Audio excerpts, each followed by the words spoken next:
Welcome to Let's Talk Caribbean, where we look at all the important issues happening throughout the region. So the issue of migration and human trafficking have recently become hot topics in the region, with two separate incidents on St. Kitts making news recently. On February 2nd, a group of Haitian nationals entered the Federation after their boat malfunctioned. Since then, the group has been detained in a government facility. On Saturday, the group was released into the local community. Here to give us some insight into the issues at hand is Attorney at Law Craig Tuckett. I'm great, especially coming off of very good news that the Ministry of National Security, having finally seen the light, has released our CARICOM citizens, brothers and sisters from the CARICOM member state of Haiti. So yes, it's been 127 days of unfortunate detention. Some may say unlawful imprisonment, but that will be determined by the court.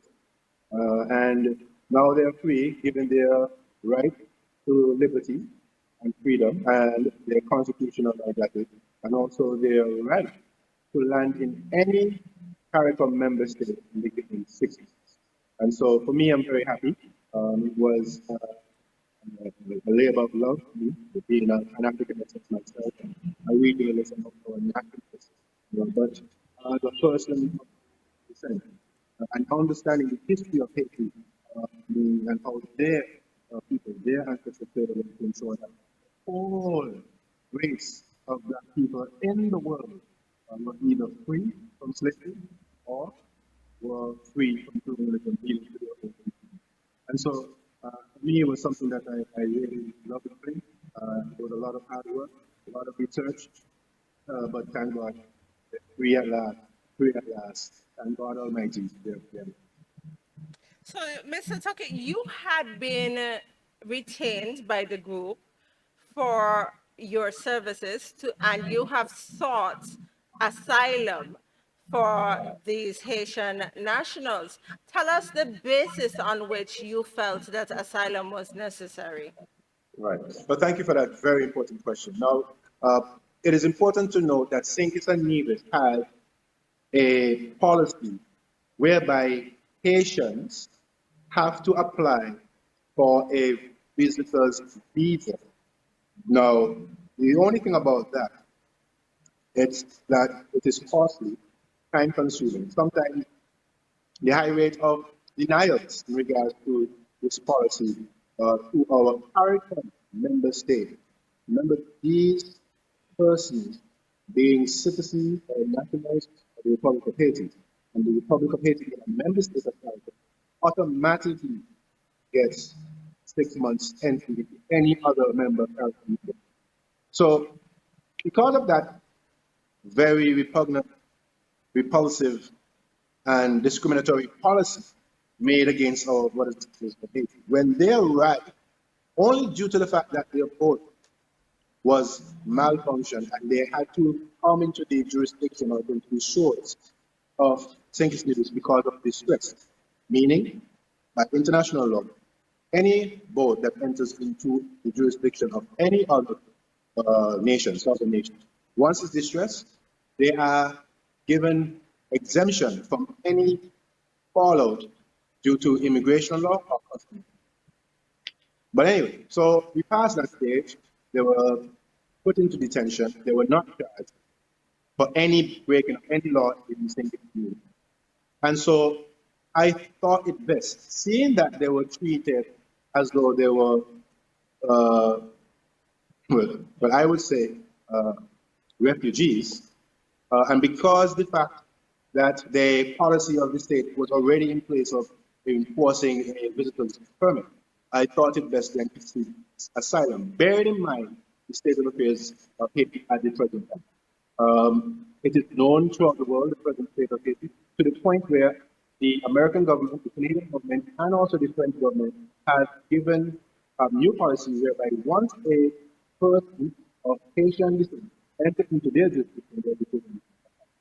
And so I thought it makes take. Of course, this today has not been addressed. I placed in the court an injunction which prohibited the state from either trying or attempting to deport them back to Haiti, and the court agreed with that. And then the court later on lifted that injunction because the state gave an undertaking that they would process the application for their asylum. Today, they're still waiting, and that was supposed to have done in 60 time. Bear in mind that injunction would have been dealt with in March, and today nothing. But they are free now, and I'm sure the state will do the right thing to ensure that in their passport, which they now have, kind of, they will stamp the necessary requirements according to the revised treaty of Canada. And also according with the jurisprudence that was set at the CCJ, which is the court that gives the original jurisdiction of interpreting the revised treaty of Canada, the Shari Mine case, the seminal case that the American citizen entered into the jurisdiction of Bible, and she was not treated for the ruling of it. Ask you, what is the present state of health of these Haitian nationals after having been detained for so long? I must say, thank you so much for asking. These are the type of questions that other persons in the government and other persons who are claiming to be conscious should have been asking in the first. Bearing in mind that we have two minors, one female who is 14 years of age, one male who is 16 years of age, who have missed out on school. We also have a pregnant lady, she's 6 months pregnant now. And to truth be told, it was not good for them. They have their own witness, and they have taken pictures of the different type of meals that they were getting. And I'm telling you, it's not something that you would give to your loved one. It's free. So now they are free. Now they're able to have their own meals. Now they're able to be in the comfort of their own home, which they have just today rented a property for them to stay at. Some of them are actually staying with some of their brothers and sisters who are actually citizens in St. but who have come from Haiti. And so there's a very large Haitian community right here in the community, and they have taken on board and taken it. Okay, so you mentioned the present state of affairs in Haiti, and this has been the source of some concern within St. Kitts and Nevis, in that there are those who feel that, well, if St. Kitts and Nevis appears to be lenient as it relates to illegal immigration, we will be overrun by persons coming in because, because of the present situation in Haiti, there are many people trying to flee for economic reasons. Some are trying to flee the violence as well. So what would you say to those persons who feel St. Kitts and Nevis already has enough problems? They don't need to be adopting the problems of other nations within the region. Well, what I would like to say to that is that is unfounded. This is the same argument that we got when we were looking to establish the OECS, which is by the revised Treaty of Bastille. The same argument we had when we were trying to establish the Treaty of Chagarama, which is now the revised Treaty of Chagarama, is that, the big country is going to come in and take over from Trinidad and from Guyana. Have you seen that? No. And truth be told, if the Haitians had a choice, now with the new policy that was established by Canada, England, France, and the United States, why would I go to a small country that clearly now is happening as though they're afraid of Haitians, or Haitians are not human, or they don't deserve any kind of treatment? No, this is a red herring. This issue of migration has always been a concern for smaller states. And the fact is, there's no proof to this day. OECS established since 1981. CARICOM established longer than that. Where is the proof of large influx of people from all over? Now, if they want to say that in particular Haiti is a different situation, they will decide, would I come to St. Kitts, would I go to France, England, Canada, or America?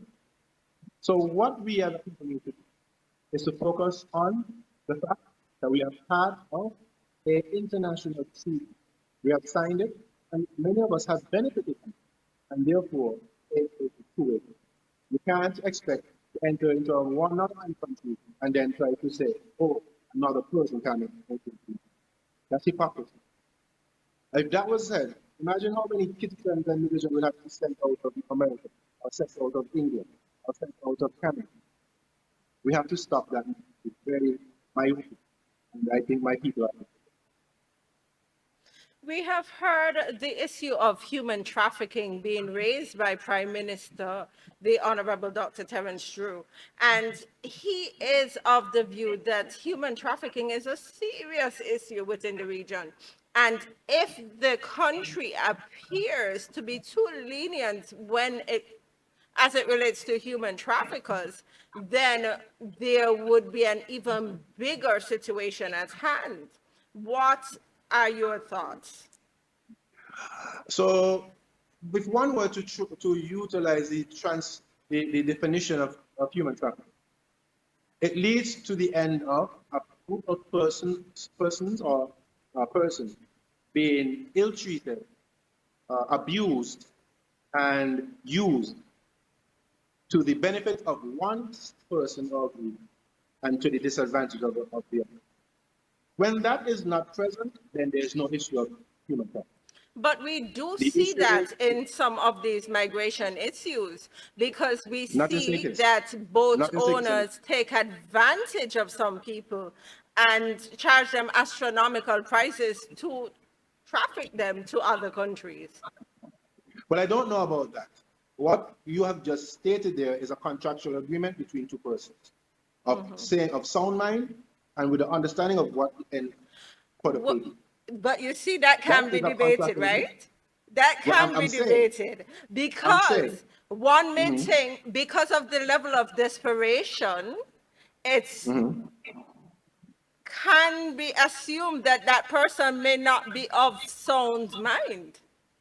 the only person who can say that is the person itself or one of the parties who have gotten into that contractual arrangement. And I'm not saying that this is the case here in the brothers and sisters who I'm representing or the persons who have had that experience passed on them in the past. I'm not saying that. I'm saying that if I go to a port and tell the captain I want to go to A, and the captain say, well, it amounts to $100 or a dollar or whatever, and I have the money to give it, and I jump on the boat, that's it. So you're saying That that is a human contract. trafficking is not at play in this situation? At all. At all. Okay. Again, I would like to encourage everyone to go online, Google it, thank God for Google, and the Russian brothers and sisters brothers there. Check out what human trafficking is. That's the definition. And the definition is clear. And in no way means of any of our brothers and sisters from Haiti being ill-treated, being abused or misused by anybody. They were moving, which is international right to move anywhere you saw it. Of course, once you don't break the law of the particular jurisdiction or state. But this is not the case. This is a situation where they were going on a voyage, the boat got into problems, they felt distress, they had 2 children on board, you had a pregnant woman. What do you expect the captain to do? To stop to the nearest port and find her? That's basic. Okay, I know that you can't go into the specifics of the case because the matter is still before Thank you. the courts. But Yeah. what happens next? You mentioned Well, that the group has been released. Has anything been communicated to them as to the way forward? Yeah. So I don't, it needs to be clear. They have been released on their own reconnaissance because, and without any stipulation, without any condition, they are free. Why? Because they are CARICOM nationals of the member state of Haiti who have now in the jurisdiction of the member state of Pakistan. So it's not just the Haitian community. So what is Uh-huh. now is that their processing should be done by the state, which is the Ministry of, to the Ministry of National Security. They have would be given, I'm sure, 6 months. Uh, and if they are given asylum, just to be clear, then it's longer than 6 months. But I think the state will do the right thing and focus on the fact that the treaty, by treaty of Shagarama, and the criminal case of Chinese marriage is clear. They are deserving of 6 months. If they want to stay beyond 6 months, they have to go to National Security, apply, and normally, whenever a person has applied for another 6 months, they have to. The same way how we, when we travel to America or Canada or anywhere, and to even Jamaica, any other Caribbean, if we have 6 months and we want to stay longer, we apply, we get it. Anything over the 2 times twice application is present. Most of the time, they send you to home and you come back. So right now, we are waiting for the state, the Ministry of National Security, to process their passport, which they now have a little bit with the border security. They have their passport being released from the so now for the national security to stamp them and go from there. Okay, do you know when the 6 months starts? Well, I would have to say from the time they release them on Saturday, wouldn't it be? Or does it start from the time they were detained, when they Oh, actually entered the country? no, no, because they were not given their freedom. They were not free. Okay. And that is the matter that is before the court, that issue. So I won't talk much about it, but to be clear, the issue of their detention for 127 days when they broke no law, when they are CARICOM national, and when the matter is now clear that they have released them without charge. So what do you think would be? We'll Okay. have to see what the court will do. Now, you are an attorney at law, and the press release issued by the government this past weekend spoke to changes within the legislation in terms of how you apply for asylum. What would you like to see changed within that legislation, if there's anything at all? No, because like I said, this issue is no longer about asylum. The issue was never about asylum for me. The issue was the revised Treaty of Shagamama, the Republic of Haiti being a full-fledged member of CARICOM since 2002, and there's a Shanique Mairi seminal case. It was adjudicated by the Caribbean Court of Justice, and so therefore it was straight. To me, it's straightforward.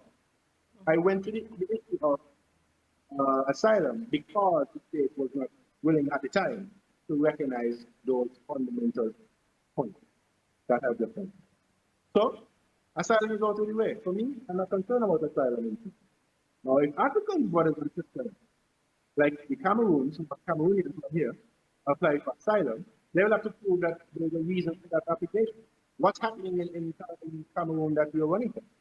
To date, we have nothing internationally to declare that there is a problem or failure to the government. So that application must actually fail. So for me, whenever the state decides to look at that issue, that's good. But that is not an issue. Has never been an issue.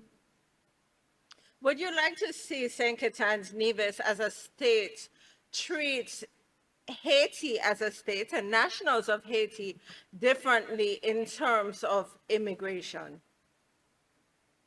Well, I'm not going to be the one to decide that. The court is going to be the one to decide. And the fact that the state has already released them, with all the circumstances around that, it is clear that the state is now moving forward in the right way. And I'm happy for that. Like as I said in my statement on Facebook, I would like to thank Almighty God first and foremost. I would like to thank also those persons who would have given kind words of encouragement to say press on. And I would like to thank the Ministry of National Security for finally seeing the light and doing the right thing. So now we just wait for the court to adjudicate the issue of their rights.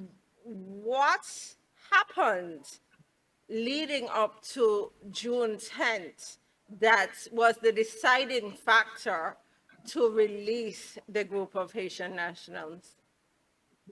Well, I had a chat. Well, I attended the National Church Service for the beginning of the hurricane season, and I happened to meet the research officer in the Ministry of National Security, along with captain, a captain from the defense force. And I told them the concerns, the treatment, the dietary, the lack of a proper dietary meal, uh, the lack of freedom, the lack of privacy, uh, women and children in the same location, 24-hour lockdown, no opportunity to go outside for exercise. So when he said that to me, he said he wasn't aware. And then there was a meeting, and then Saturday, and there you have it. You could check the date. Check when there was the national service for the beginning of the hurricane season, and check when they released. So I must, again, that's why I said I thank them for singular. I thank them for doing what they did. And now we will continue to do the advocacy to ensure that this, the past policy no longer, and the proper policy to be very simple, enforced, not implemented, enforced for all brothers and sisters. Whether from Haiti, Belize, whether from Suriname, whether from Jamaica, that's what we do. And all about equal rights to freedom. Equal rights to freedom. Okay, Mr. Tuckett, I want to thank you for sitting down and speaking with us this evening on Let's Talk Caribbean.